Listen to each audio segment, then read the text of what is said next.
Hare Krishna.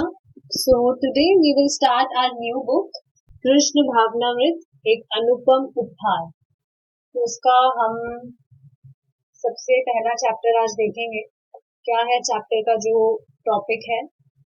Spiritual knowledge to Krishna, Krishna के द्वारा आध्यात्मिक ज्ञान। तो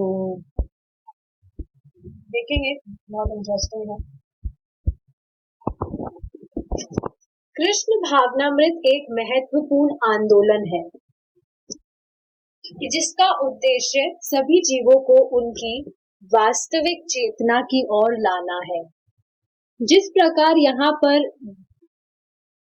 बेलव्यू जैसे कई ऐसे मानसिक रोगियों के अस्पताल है जिसका उद्देश्य पागल व्यक्ति को वापस उनकी वास्तविक चेतना में ले जाना है, उसी प्रकार कृष्ण भावनामृत आंदोलन का उद्देश्य भी उन पागल व्यक्तियों को उनकी वास्तविक चेतना तक ले आना है। देखिए प्रभुपाद कैसे डांटते हैं, बहुत स्वीटली डांटते हैं प्रभुपाद। आप देखे तो देखिए, जो कृष्णा कॉन्शियसनेस मूवमेंट है ये एक बहुत महत्वपूर्ण है, बहुत इम्पोर्टेंट है। क्यों महत्वपूर्ण है? इसका बेसिकली गोल क्या है?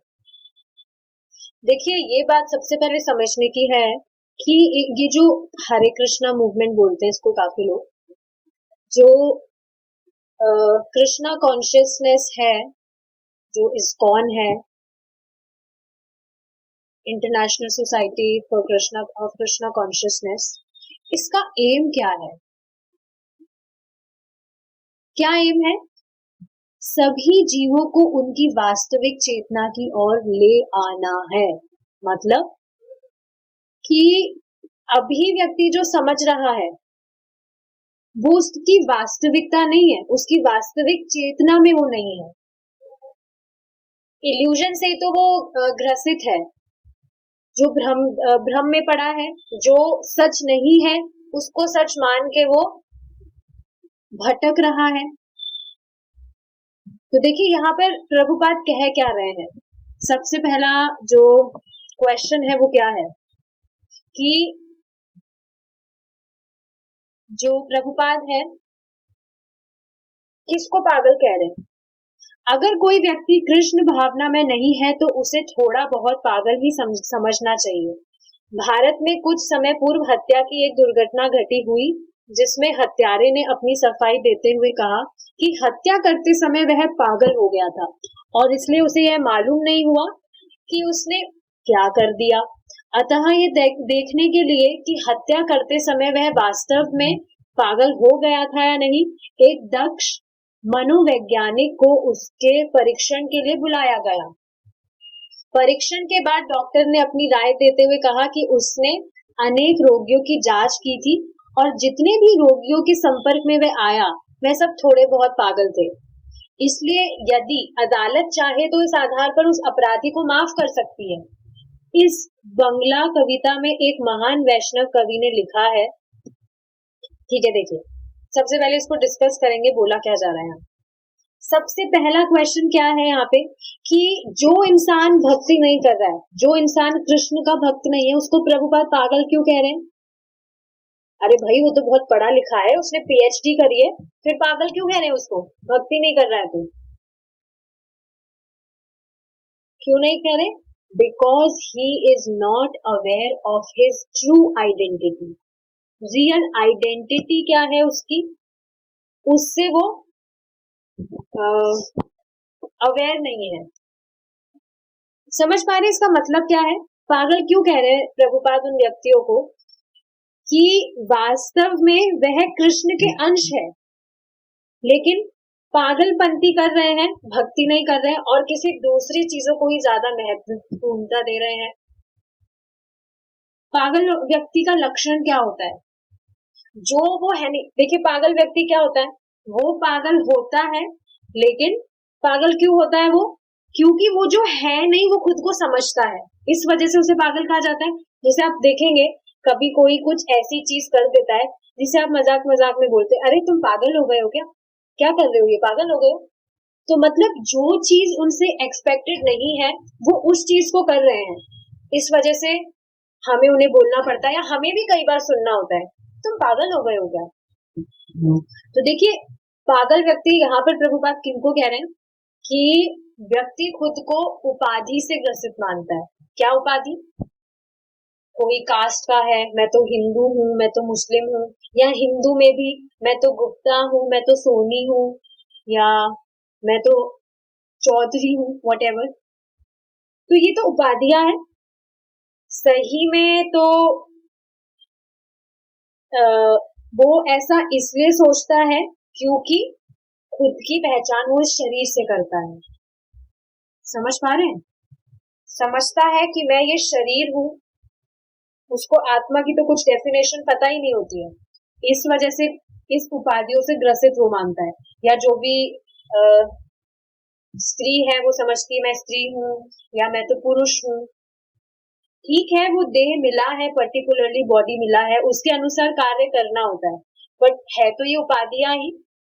असल में भगवान के अंश हैं, हम आत्मा हैं, तो फिर उन उपाधियों का क्या?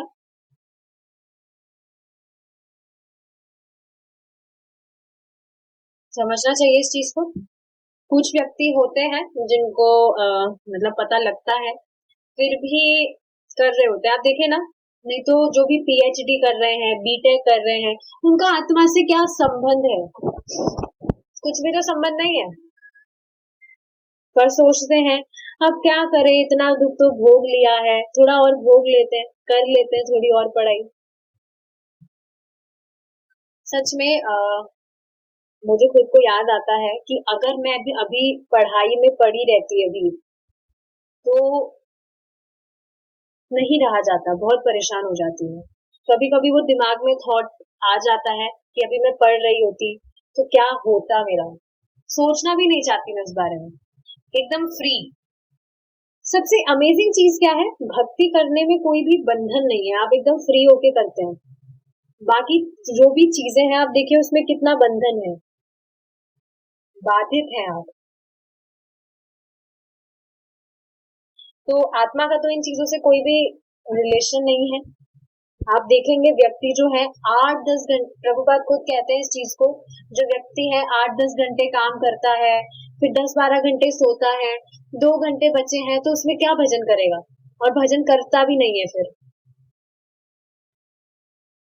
सच में आप देखेंगे, अगर सारे दिन भर कोई व्यक्ति काम कर रहा है, शाम को आके उसका कहाँ भजन में दिमाग लगेगा? जो सारे दिन भर उसमें चीजें हो रही है उसके दिमाग में वही चीजें तो घूमेगी। अभी आप खुद देखिए, घर में भी हम रहते हैं, अगर कभी कोई व्यक्ति कुछ बोल देता है तो इतना ज्यादा अफेक्ट नहीं करता है, बट फिर भी घूमती तो है चीज में वो बात। और अब जो व्यक्ति लगातार डेली ही बाहर है और इतने इतने घंटे काम कर रहा है, तो कैसे फिर वो भजन करेगा? लग ही नहीं सकती, उसकी मति तो उन चीजों में ही लगेगी जो पूरे दिन करता रहता है। तो ये पागल है पन है कि नहीं है? जरूरत कहाँ है? ये शरीर चलाने के लिए इतना काम करने की तो कोई जरूरत नहीं है। प्रभु जी बता रहे थे कि उनके कोई रिश्तेदार थे, वो खत्म हो गए थे, तो उनके कोई छोटे भाई थे, उन्होंने देखा, फिर भी वो कह रहे थे मैं मरते दम तक बिजनेस ही करूंगा, कुछ भी हो जाए मैं बिजनेस नहीं छोड़ूंगा, बिजनेस ही करूंगा मैं। और एक और एग्जाम्पल बता रहे थे कि कोई व्यक्ति कह रहे थे अभी तो मैं 10 साल नहीं मर रहा, मैं अभी तो करूंगा आराम से, 2 महीने में मर गए। देखिए आपको एक एग्जाम्पल से समझाऊंगी मैं, बहुत मतलब प्रैक्टिकल चीज है, मजाक नहीं कर रही। जैसे किसी व्यक्ति में कोई भूत प्रेत घुस जाता है, तो उसको जब सही कराने के लिए कहीं लेकर जाया जाता है, तो वो भूत इतना चालाक होता है, उसे पता चल जाता है कि मुझे ये जहां ले जा रहे हैं तो मैं मतलब निकल जाऊंगा अब इसके शरीर से। तो वो खुद जाने नहीं देता है, मना करता है।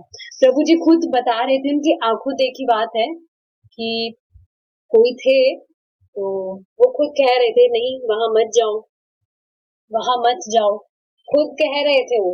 मतलब वो नहीं, उनमें जो भूत था। तो भूत बहुत चालाक होते हैं, उनको पता होता है कि ये जहां हमें ले जा रहे हैं कुछ ऐसा मंत्र मंत्र गाएंगे जिससे मैं चला जाऊंगा, उसे पता होता है। तो अब इस एग्जाम्पल से क्या समझ पा रहे हैं? जो भी हमें प्रेरित कर रहा है कि हम भक्ति से इतर कार्य करें। वो हमारे खुद के अंदर ही जो अ, माया है, माया से जो कवरिंग हो रखी है, उसके कारण व्यक्ति जो है भक्ति से इतर चीजें करना चाहता है। नहीं, भक्ति करोगे तुम, भक्ति मत करो। भक्ति में कुछ नहीं रखा है, टाइम खराब हो रहा है और कुछ नहीं है। माया हमेशा की प्रीचिंग करती रहती है। भक्ति करके क्या करोगे? अरे मनुष्य जीवन मिला है, बार बार थोड़ी ना मिलता है, आराम से एंजॉय करो। आप देखेंगे सो कॉल्ड जो माया के रिप्रेजेंटेटिव्स हैं, उनसे यही तो सुनने को मिलता है। और लिटरली जो भी व्यक्ति भक्ति कर रहा है और जो सामान्य भौतिकतावादी पुरुष है, सॉरी व्यक्ति है, वो यही सोचता है कि ये तो अपना जीवन पूरा व्यर्थ कर रहे हैं, हमारी तरह कुछ एंजॉय नहीं कर रहे हैं, पूरा जीवन अपना खराब कर रहे हैं, भक्ति कर रहे हैं बिना मतलब। एंजॉय करना चाहिए। सुनने को भी मिला होगा नो डाउट, क्या जीवन खराब कर रहे हो, अभी तो पूरा जीवन है, आराम से कर लेना भक्ति। तो आप सोच रहे हैं, ये समझ पा रहे हैं, वो ये नहीं बोल रहे, वो माया प्रीचिंग करवा रही है उनके थ्रू।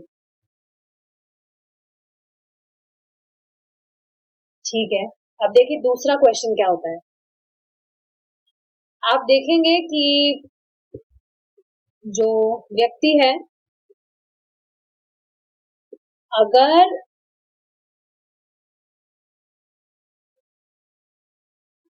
जैसे जो व्यक्ति है, अगर वो कुछ बीमार होता है या उसके कुछ लग जाती है, तो वो खुद आगे होकर डॉक्टर के पास जाता है, राइट? लेकिन अब आप सोचिए, आप खुद सोचेंगे, सोचिए ना, जैसे कुछ बीमार हो जाती है, बीमारी हो जाती है, तो आप खुद फोन करेंगे, अपॉइंटमेंट लेंगे डॉक्टर से कि हाँ डॉक्टर मैं बीमार हूँ, कितनी बजे आना है, ये वो। लेकिन अब आप सोचिए कि अब आपने कभी सुना है किसी पागल व्यक्ति से वो फोन करके बोले, हाँ डॉक्टर मैं पागल हो गया हूँ, तो आप मेरे पागलपन का इलाज कर दीजिए ताकि मैं ठीक हो जाऊं। कभी नहीं सुना होगा आपने। क्यों? क्योंकि पागल व्यक्ति की एक कठिनाई है कि वह स्वीकार ही नहीं करेगा कि वह पागल है। कभी भी वो ये चीज स्वीकार नहीं करेगा कि वो पागल है। यहाँ ये जो एग्जाम्पल दिया गया है उससे स्पष्ट है। क्वालिटी बोल सकते हैं, उसकी क्वालिटी है ये कि वो नहीं मानेगा कि मैं पागल हूँ।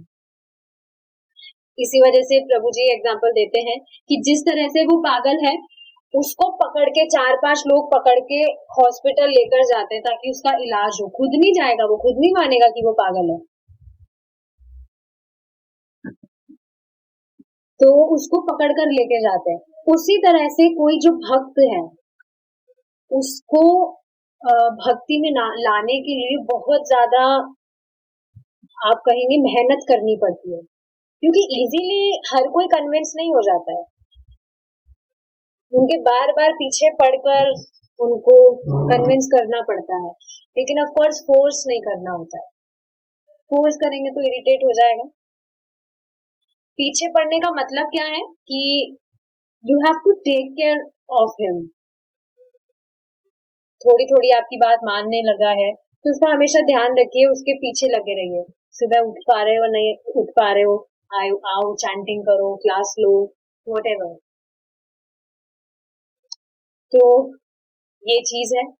अच्छा, अब तीसरी बात क्या आती है कि पागल व्यक्ति को हर अन्य व्यक्ति पागल नजर आते हैं। स्पष्ट है ये चीज। देखिए यहाँ पर एग्जाम्पल दिया है, बंगला कविता में एक महान वैष्णव कवि ने लिखा है, जब कोई व्यक्ति भूत प्रेतों के प्रभाव में होता है तो वह बकवास करता है, इसी प्रकार जो भौतिक प्रकृति के प्रभाव में होता है वह भी मानो भूतों के ही वश में है। समझ पा रहे हैं? भौतिक प्रकृति के प्रभाव में ही इज इल्यूजन, बस सब कुछ सुख यही मान रहा है और कुछ भी नहीं है। तो वो भूत भूतों के वश में है, इसका अर्थ क्या है? माया के वश में है वो, इसलिए वह जो कुछ बोलता है वह निरर्थक होता है। अब देखिए, इससे एक बात समझनी चाहिए, ऐसे लोगों को अपना काउंसलर कभी नहीं बनाना चाहिए। उनको खुद को ही नहीं पता है कि वो पागल है, तो अगर आप उनकी काउंसलिंग लेंगे, उनसे सुनेंगे, तो कहाँ आपका हित होगा? खुद ही बेचारा फंसा हुआ है, आपको कैसे बचाएगा वो? ऐसी लोगों की काउंसलिंग नहीं लेनी चाहिए। काफी भक्त होते हैं, बोलते हैं कि काफी सारी बातें बोलते हैं कि हमारे पापा तो ऐसे बोलते हैं, हमारी मम्मी तो ऐसे बोलती है। वो खुद को पता नहीं है, पता होता तो अभी भक्ति नहीं कर रहे होते। बताया कभी कृष्ण भगवान ने? देखिए, द्वेष करने को नहीं कहा जा रहा है, पर विवेक दिया जा रहा है। यद्यपि कोई व्यक्ति बड़ा दार्शनिक या महान वैज्ञानिक है, लेकिन अगर वह माया रूपी चुड़ैल से प्रभावित है, प्रभु जी क्या कह रहे हैं, प्रभुपाद जी क्या कह रहे हैं, तो वह चाहे जो सिद्धांत प्रतिपादित करे, चाहे जो कहे, उसे किसी सीमा तक निरर्थक ही माना जाएगा। तो समझ रहे हैं, जो पागल व्यक्ति है वो अन्य लोगों को भी पागल समझता है और खुद ही प्रीचर बन जाता है।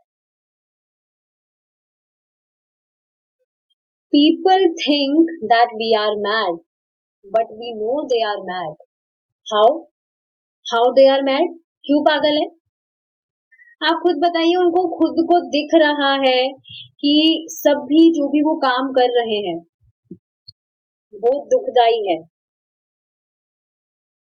इतना सारा रोग होता है, इतनी पीड़ा होती है, इतने सारे क्लेशों से हमें मतलब सफर करना पड़ता है और बुढ़ापा आता है। देखिए, व्यक्ति देखता है कि सफर कर रहा है, लेकिन सोचता नहीं है। एक बार की बात है, प्रभुपाद जी प्रीचिंग के लिए गए थे बाहर, तो उनकी थोड़ी तबीयत खराब थी, बहुत मतलब उनका भी मतलब बहुत तबीयत खराब हो गई थी, बिल्कुल पतले से हो गए थे वो, हड्डी सी निकल रही थी और बहुत ज्यादा शिवर कर रहे थे। और उनके जो डिसाइपल्स थे उनको देखकर डर गए थे कि अरे ये कैसे हो रहा है, ये क्या हो रहा है, प्रभुपाद जी के साथ क्या हो रहा है ये। प्रभुपाद जी ने कहा, don't think this will not happen with you. ऐसा मत सोचना ये तुम्हारे साथ नहीं होगा। तो व्यक्ति देख रहा है कि दूसरा व्यक्ति सफर कर रहा है, बट फिर भी क्वेश्चन नहीं कर रहा, सोच नहीं रहा कि आगे जाके ये तो हमारे साथ भी तो होगा। क्या यही है life? Sufferings? Is this the only life? क्या यही जीवन है? तो पागल क्यों है? देख रहा है, सब कुछ दिख रहा है, फिर भी उसको दिख रहा है कि वापस यही पटका जाएगा वो। देखिए, थोड़ी बहुत फिलॉसफी सबको पता होती है कि थ्योरेटिकली तो सबको पता ही होता है कि आत्मा है हम, और हमारे कर्म अनुसार हमें सब कुछ भोगना होता है। लेकिन क्वेश्चन तो करना चाहिए ना कि कब तक चलेगा ये, कैसे कर्म करे जिससे सब अच्छा ही हो। तो इसलिए वह पागल है। इस आंदोलन का उद्देश्य ऐसे भटके हुए व्यक्ति को उसकी वास्तविक चेतना के वापस जोड़ना या परिचित करना है। समझ रहे हैं? What is the aim of being Krishna conscious? अगर व्यक्ति कृष्णा कॉन्शियस है, उसकी चेतना में कृष्ण है, उसका उद्देश्य क्या है? जो व्यक्ति भटक रहे हैं, देखिए भटकता कौन है?